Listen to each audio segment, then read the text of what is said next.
상기업이라면 상품을 파는 거고, 제품이라면요, 제품을 팔 거고, 만약에 용역기업이라면 용역을 제공해서 용역 매출을 이렇게 할 거 아니겠습니까? 그로 인해서 결국은 뭐예요? 그로 인해서 대가를 받죠. 그로 인해서 대가를 받음에 따라 그 기업의 뭔가 자산의 증가와 부채 감소를 유발한다. 그로 인해서 뭔가 자본이 증가한다는 걸 꼭 알아야 될 것 같습니다. 이 얘기, 그죠? 정확히 알아서 다음 시간에 꼭 알고 와야 될 개념이 되겠습니다. 굉장히 그죠? 기본 기초 과정에서 중요한 개념을 담고 있다, 이렇게 보시면 돼요. 자, 두 번째, 비용 한번 볼게요. 비용이라는 거는 돈을 쓴 거예요. 돈을 썼죠? 썼다. 그럼 썼다면 결국은 돈을 썼는데 이 돈을 줄 수도 있고 안 줄 수도 있죠. 돈을 줬다라면 어떻게 됩니까? 자산이 어떻게 되죠? 당연히 나의 재산이 감소할 것이고, 만약에 돈을 썼지만 돈을 안 주면 어떻게 됩니까? 돈을 안 주면 비용이 어떻게 됩니까?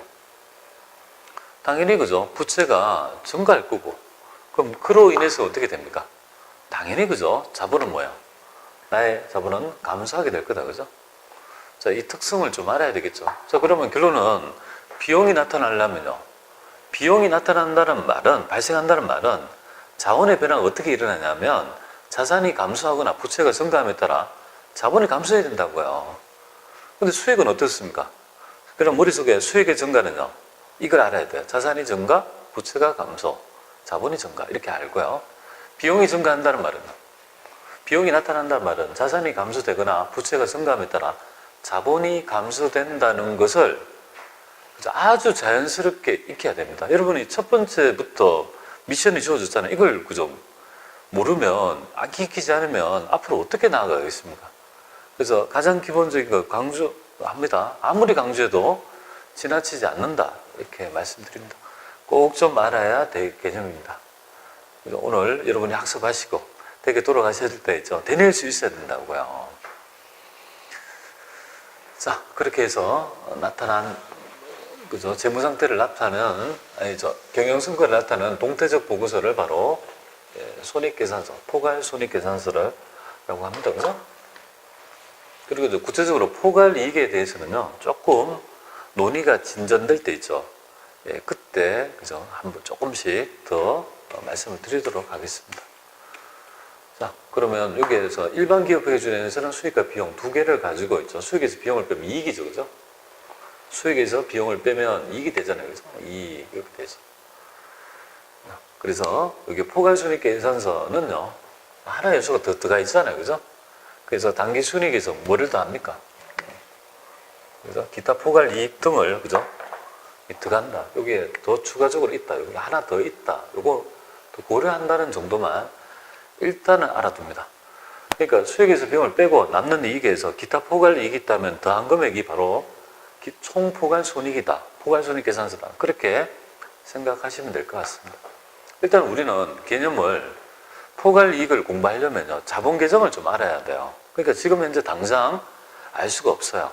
그러니까 지금 현재 이걸 모든 걸 알려면 안 돼요. 그러니까 우리 전 시간에 말씀드렸잖아요. 그 내용들을 강의를 통해서 쭉 공부하다 보면 자연스럽게 알 수 있다고. 그러니까 이때는 이 정도의 볼륨에서 그냥 이해하고 넘어갑니다.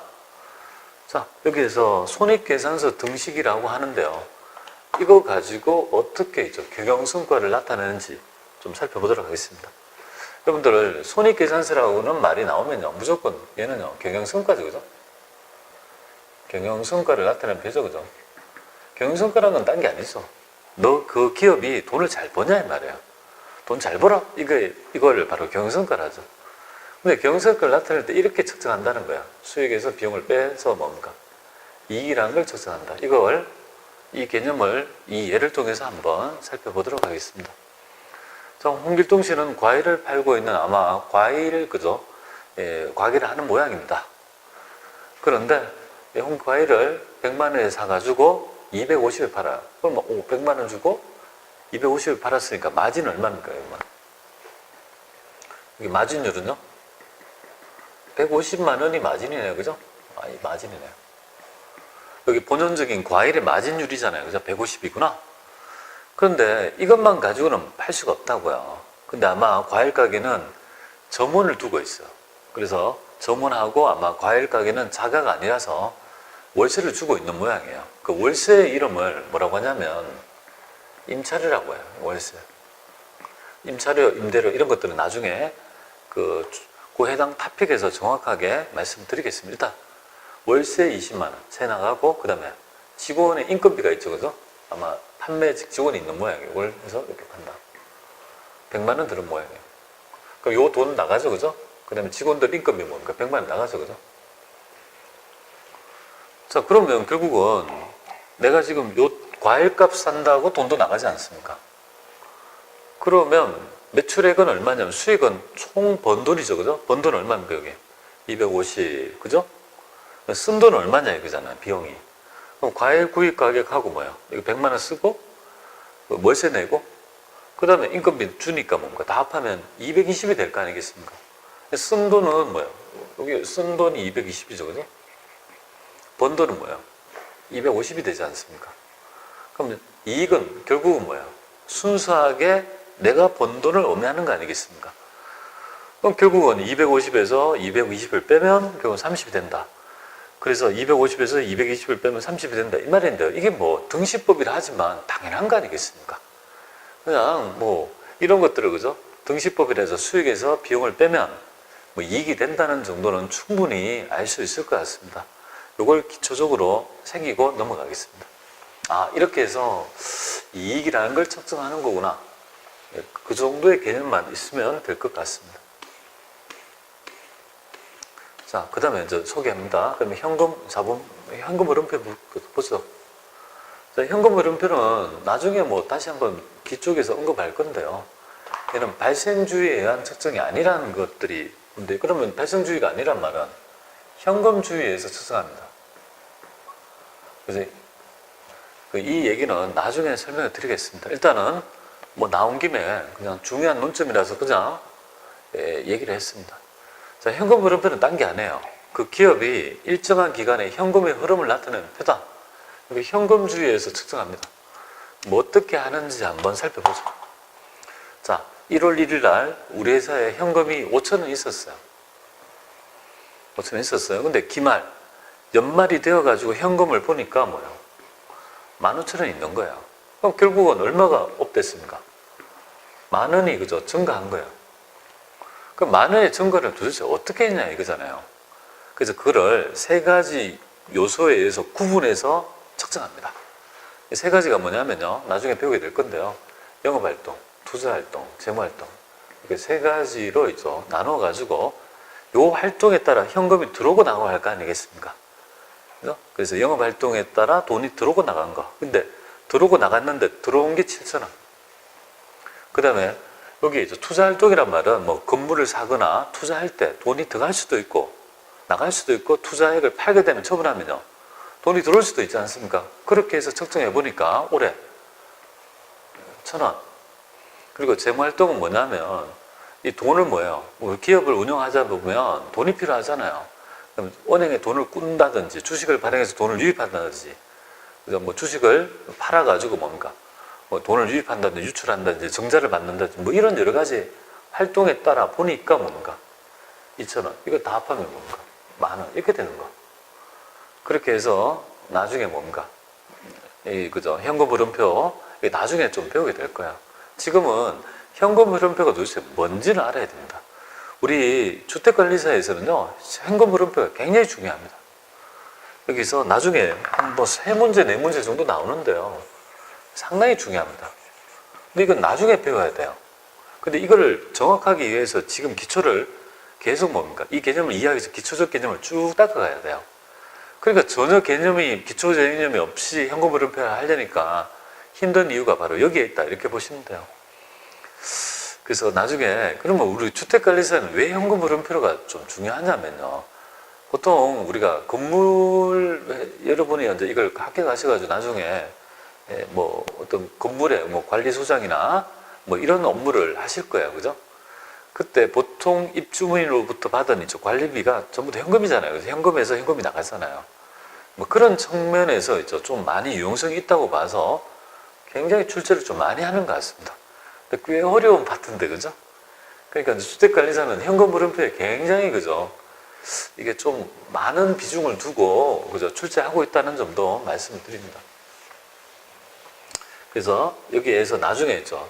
별도의 파트로 배웁니다. 뒤쪽에 보면 뒤쪽에 20 몇 장쯤 될 건데 그쪽에 마지막 파트에 현금흐름표를 그죠? 아주 세밀하게 배우는 과정이 있습니다.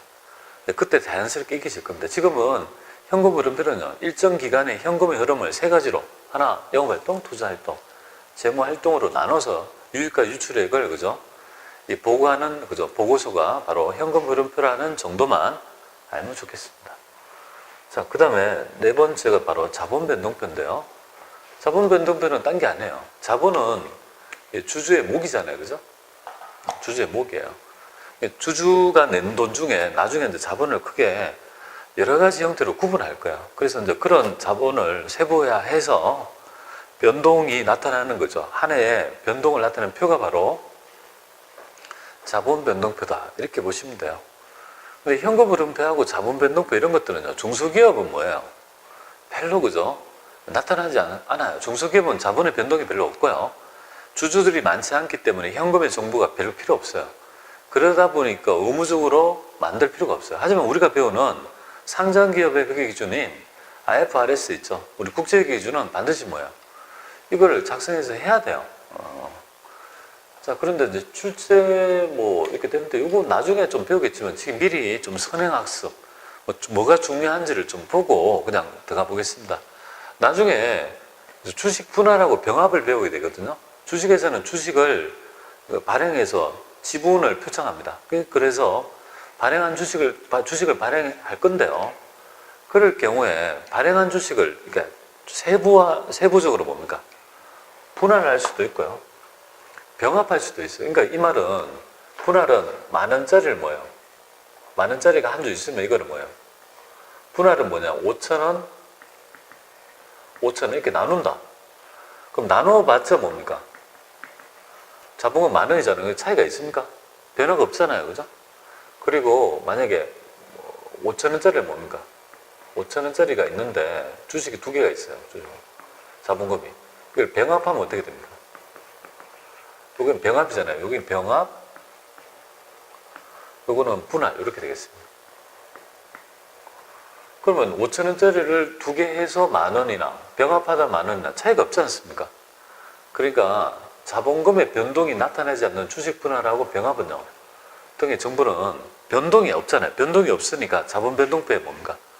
나타나지 않는다가 출제가 조금 돼요. 그래서 지금 나중에 자본에서 뭐 간단히 배울 건데 지금 현재 자꾸 익혀 나가자 이 말이에요. 그래서 좀 어렵죠? 나중에 또 나오니까 지금 나온 김에 중요한 점을 미리 좀 언급했습니다.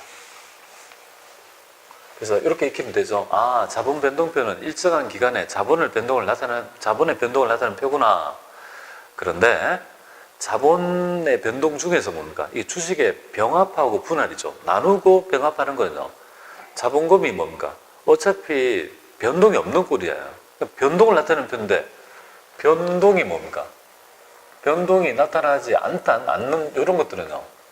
병합은 변동이 나타나지 않죠. 그러니까 나타나지 않는다. 이걸 좀 알아주시면 좋을 것 같습니다. 그리고 참고로 우리 자본 변동표는 이렇게 생겼습니다.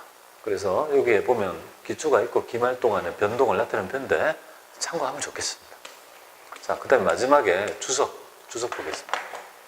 주석도 당당히 뭡니까? 재무제표에 포함된다. 이렇게 보면 돼요. 주석이란 말은 말 그대로 보충 설명문이다. 이렇게 보시면 됩니다. 우리가 여기에 있는 것들을 조금 더 키워보겠습니다. 여기에 보면 여러분들 여기 보면 삼성전자의 재무 그죠? 상태표가 될 건데 우리 재무 항목이 있어요. 이 금액이 이렇게 금액이 있지 않습니까? 근데 금액 옆에 보면 주석이라는 게 이렇게 있죠. 주석. 주석에 46713일. 그러면 재고자산은 11번. 뭐 이런 것들이 주석에 달려 있지 않습니까?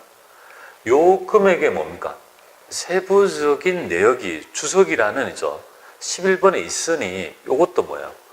주석의 11번을 봐서 요거를 참고하라는 말로 이해하시면 될 것 같습니다. 여러분들 한글 배우신 분 중에 보면 이 각주라고 있잖아요. 어떤 항목을 표시해서 밑에 하단에 설명하듯이 뭐 각주, 미주 있잖아요. 그거 비슷하다 이렇게 보시면 돼요. 그러면 요거를 알고 싶으면 주석 11번을 참고하라는 거잖아요. 그죠? 예, 그러면 요거 가서 주석 11번에 가보면 뭐예요? 여기에 있는 세부적인 내용이 나와 있거든요. 그래서 그럼 여기에 11번 재고자산 이렇게 딱 보면 뭡니까? 여기 여러 가지 정기하고 단기에 비해서 어떻게 재고가 증감됐는지를 추가적으로 더 확인할 수 있는 거 아니겠습니까? 이런 것들을 바로 주석이다 이렇게 보시면 됩니다. 우리가 이렇게 해서 재무상태표를 우리가 이런 것들 재무제표를 5개를 배워 나가야 되잖아요. 그죠? 그래서 이 2개가 가장 일단은 중요해요. 기초 과정에서 이 2개에 대한 이 개념이 꼭 있어야 되고, 그리고 나중에 뭡니까? 우리 나중에 다른 토픽에서 뭡니까? 자본이랄지 현금흐름표에서 이런 것들을 좀 살펴보도록 그렇게 하겠습니다. 자, 여기까지가 바로 여러분들 재무제표에 대한 우리 간략한 소개다 이렇게 보시면 돼요. 그러나 많은 것들을 우리가 담고 있죠, 그죠? 그래서 출제는 어떻게 되는지 한번 살펴보도록 그렇게 하겠습니다. 그리고 여기에 보면 이런 내용도 좀 있으니까 좀 참고해보죠. 여기 보면 삼성전자 그죠? 재무상태표인데 이거 한번 보겠습니다. 일단은 삼성전자의 재무상태표를 보면 이렇게 돼 있죠, 그죠? 재무상태표에서 제49기 이렇게 돼 있죠. 49기란 말은 아까 전에 얘기했듯이 창업하고 뭡니까? 49년째 지금 일하고 있다는 말이고, 그리고 여기 재무상태 일정 시점이잖아요. 이 시점이 딱 나와요. 현재 이렇게 나오죠. 그리고 회사 명이 나오고요. 그 다음에 여기 보시면 우리 보고 통화가 나와요. 통화가 이쪽에 보시면 단위가 뭐야? 원한데, 그죠? 보고 통화가 있고 100만 원이라고 되어 있잖아요. 그죠? 그래서 우리 보통 이거를 어떻게 표시하냐면 단위는 보통 원. 근데 그 재산이 너무 크면 사람들이 너무 숫자가 크니까 읽기 힘들잖아요. 1,000원, 100만 원 이런 단위로 뭡니까? 축약해서 나타낼 수도 있다는 걸 좀 알고, 그죠? 이 문제를 조금 알아주시면 좋을 것 같습니다. 자, 그러면 그런 것들 뒤쪽에 또 설명할 기회가 있을 거예요. 이거 가지고 여기 기출문제 한번 풀어보도록 하겠습니다. 자, 2014년도 여기 우리 기출문제 같이 한번 가보죠. 자, 재무제표 작성 원칙에 관한 설명을 옳지 않는 거 찾아보래요. 자, 첫 번째 보면 전체 재무제표는 적어도 1년마다 작성한다. 맞습니다. 1년마다. 1년을 초과할 수 없으니까 1년마다는 작성해야 된다. 재무제표의 표시 동안은 1000단위 이상을 표시할 수 없다. 예를 들어 100만 단위로 표시할 수 있는 경우 정부가 지나치게 누락되어 이해 가능성이 훼손될 수 있다. 아닙니다. 아까 제가 지금 방금 보여드렸지 않습니까? 삼성전자 같으면 몇십조 단위이기 때문에 이거를 그죠? 너무 숫자가 크니까 1,000원, 1,000원, 100만 원 단위로 할 수 있다. 이렇게 보면 되겠습니다. 자산과 부채, 수익은 상기하지 않고 구분하여 표시하는 것을 원칙으로 한다. 이거는 뒤쪽에서 좀 배우게 됩니다.